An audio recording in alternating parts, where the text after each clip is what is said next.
صل على رسوله الكريم أما بعد فأعوذ بالله من الشيطان الرجيم بسم الله الرحمن الرحيم وما الحياة الدنيا إلا متاع الغرور وقال النبي صلى الله عليه وسلم كن في الدنيا كأنك غريب أو عابر سبيل أو كما قال عليه الصلاة والسلام الدنيا بعشرة منازلها الدنيا بعشرة منازلها فديمان ودولة منازلها استرجي أغلى وننسب قيامته استرجي أغلى وننسب قيامته فحرام خراكون منازلها إن الله وملائكته يصلون على النبي يا أيها الذين آمنوا صلوا عليه وسلموا تسليما الشريف إليه اللهم صل على سيدنا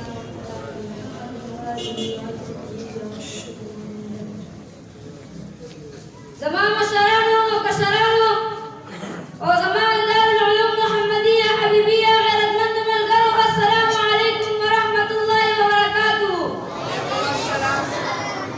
دنن ساس فوراني د دنیا په حقیقت په موضوع تقریر کول غواړم محترم اوریدونکو دنیا دار الفنا دی او آخرت دار البقا دی دنیا دار الغرور دی او آخرت دار السرور دی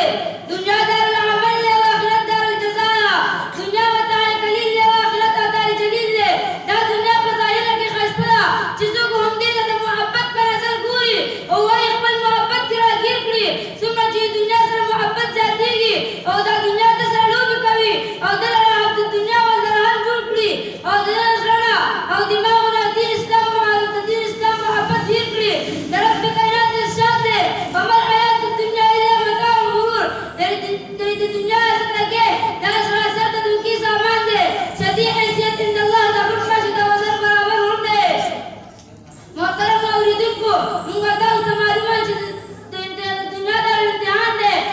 امتحان په حال کې د مخصوص وخت پورې وخت راولي که په حال کې پرچه صحیح وکړه نو ته به کامیاب شي ورنه ناکامیاب باندې فیصله شوي وي نبي صلی الله علیه وسلم همیشه د دنیا محبت له په زړه کې ځای ورکوونه منع کړې ده او د دنیا ښایست د کافرانو لپاره مقرر کړی دی او د مؤمنانو لپاره الله جل جلاله د راحت او د خوشحالۍ ځای هغه جنت ګرځولی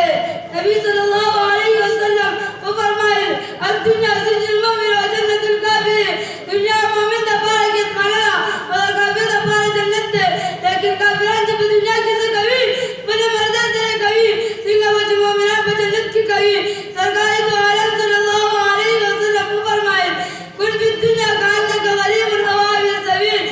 دنیا کې داسې اوسېږه لکه یو مسافر په لاره تېرېدونکی یو بل ته ارشاد وفرمایل حب الدنیا